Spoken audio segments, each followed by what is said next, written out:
ये कहानी है एक ऐसे गरीब लड़के की जो 14 साल की उम्र में जापान के शहर टोक्यो में एक कार रिपेयरिंग के गैराज में जाता है काम के लिए।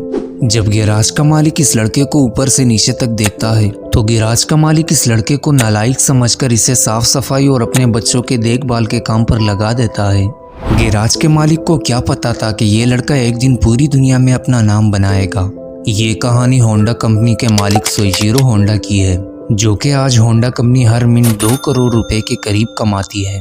ये कंपनी आज ना सिर्फ कार्स बल्कि बाइक्स, प्राइवेट जेट और अब ये कंपनी रोबोट्स भी बनाने लगी है।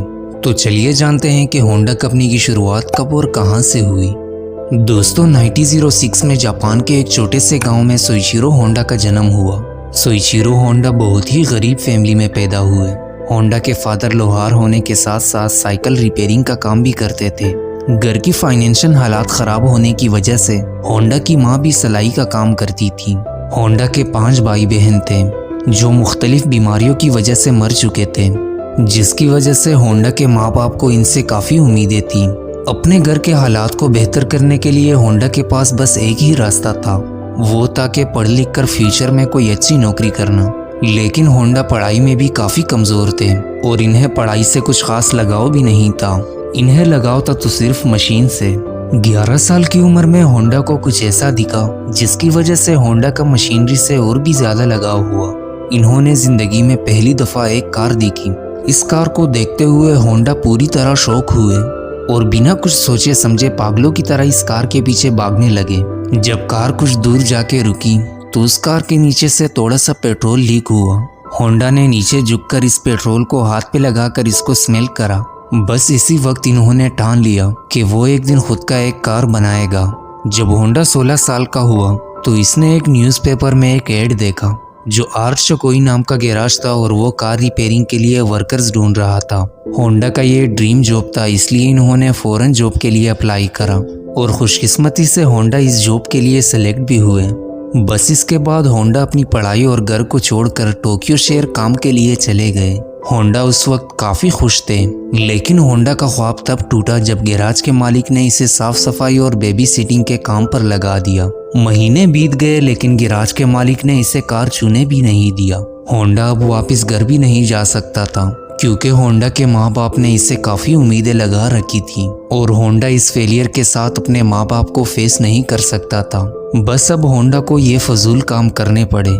कुछ महीनों बाद जापान में एक अर्थक्वेक आया और ये अर्थक्वेक होंडा के लिए लकी साबित हुआ। होंडा के गैराज में जितने भी मैकेनिक्स थे वो सभी अपने गांव चले गए अपने घरों को रिपेयर करने के लिए।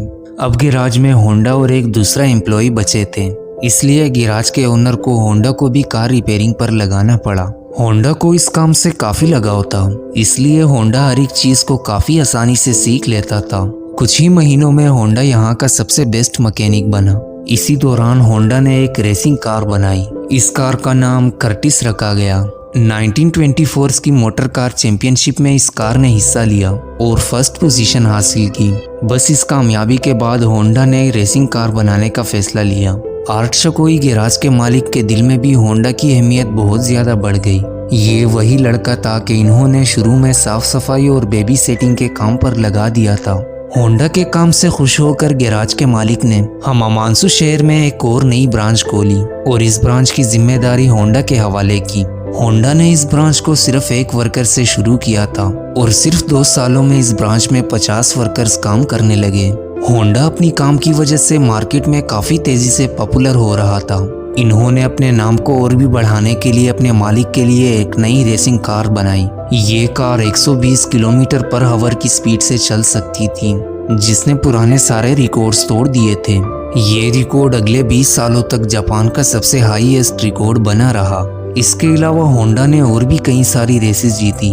होंडा अब खुद का बिजनेस करना चाहता था क्योंकि इन्हें कारोबार के सारे तरीके कार मालूम हो चुके थे, लेकिन किस्मत ने इनके लिए कुछ और ही सोचा था।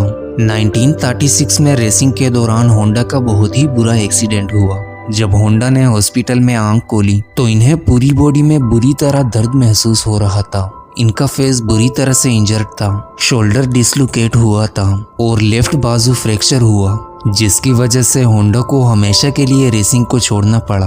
इस इंजरी से निकलने में होंडा को पूरे 18 महीने लगे।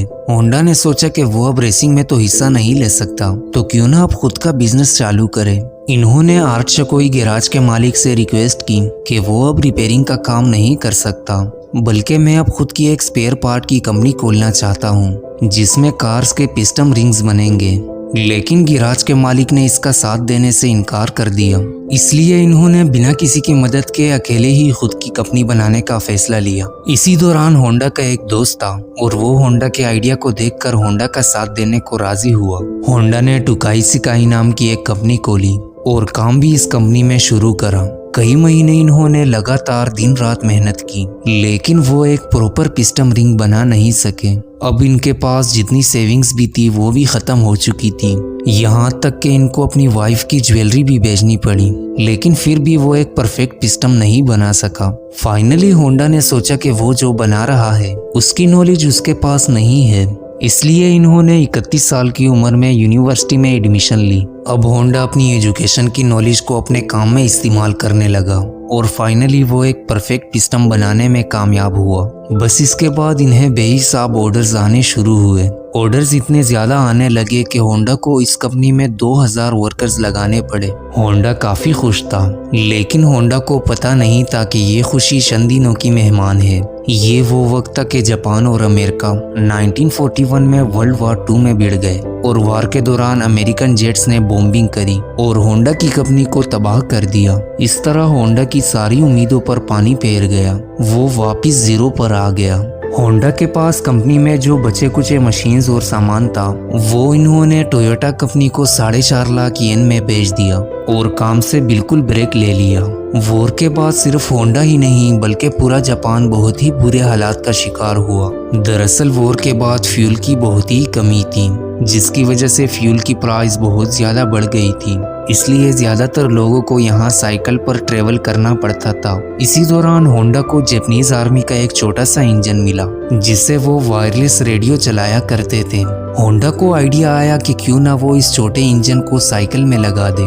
इस तरह ट्रेवल भी आसान हो जाएगा और पेट्रोल का खर्चा भी कम आएगा। जब होंडा ने पहली बार बाइक बनाई और मार्केट में लोगों ने इन्हें देखा तो लोगों को इनका ये आइडिया काफी पसंद आया। बस इसके बाद इनके पास धड़ाधड़ ऑर्डर्स आने लगे और यहाँ तक कि इनके पास जितनी भी आर्मी की वायरलेस रेडियो चलाने वाली इंजन थी वो सारी खत्म हो गई। अब होंडा ने खुद का एक इंजन डिजाइन करा। ये हिस्ट्री में पहली बार था कि किसी मशीन पर होंडा का लोगो देखा गया। अगले 3 सालों में होंडा ने अपने काम को इम्प्रूव करते हुए पहले से भी कम वजन की बाइक सुपर कब लॉन्च की। इस बाइक ने आते साथ ही मार्केट में धूम मचा दी। 1960 तक इस बाइक्स ने बाकी कंपनीज के तमाम बाइक्स को पीछे छोड़ दिया और नंबर 1 पोजीशन हासिल की। साथ ही साथ होंडा सिर्फ जापान में नहीं बल्कि करीबी कंट्रीज को भी बाइक एक्सपोर्ट करने लगे। यहाँ तक कि अमेरिकन बाइक्स भी होंडा बाइक्स के आगे टिक ना सके। 1966 में होंडा दुनिया की सबसे बड़ी मैन्युफैक्चरिंग कंपनी बन चुकी थी, लेकिन होंडा का बचपन का सपना अभी भी अधूरा था। अब टाइम आ चुका था कि वो खुद का एक कार बनाएगा। 1960 में टोयोटा, निसान और सुजुकी जैसी कंपनी थी जो कार्स की कंपनी को चला रही थी, इसलिए मार्केट में एक नई जगह बनाना काफी मुश्किल था। कई लोगों ने होंडा को मना भी करा, लेकिन होंडा को हर हाल में अपना सपना पूरा करना था। होंडा ने अपनी पहली गाड़ी कोई कार नहीं बल्कि T360 नामी एक पिकअप ट्रक निकाली, लेकिन ये गाड़ी काफी बुरी तरीके से फेल हुई। 1967 में होंडा ने होंडा N360 निकाली, लेकिन ये कार भी कुछ खास नहीं चल पाई। इस कार के कुछ ही यूनिट्स बिक पाए। इसके बाद इन्होंने और भी कई सारी कार्स तैयार की, लेकिन वो भी रिजेक्ट हुई। होंडा ने अपनी मेहनत जारी रखी, इसे किसी भी सूरत में हार नहीं माननी थी और फाइनली 1975 में एक न्यू CVCC इंजन के साथ होंडा ने होंडा सिविक लॉन्च की। होंडा सिविक ने सिर्फ जापान में नहीं बल्कि अमेरिका में भी आग लगा दी। होंडा सिविक आगे चलकर दुनिया की सबसे मशहूर तरीन कार्स में से एक बनी और इसके नए मॉडल्स आज भी मार्केट में बिकते हैं।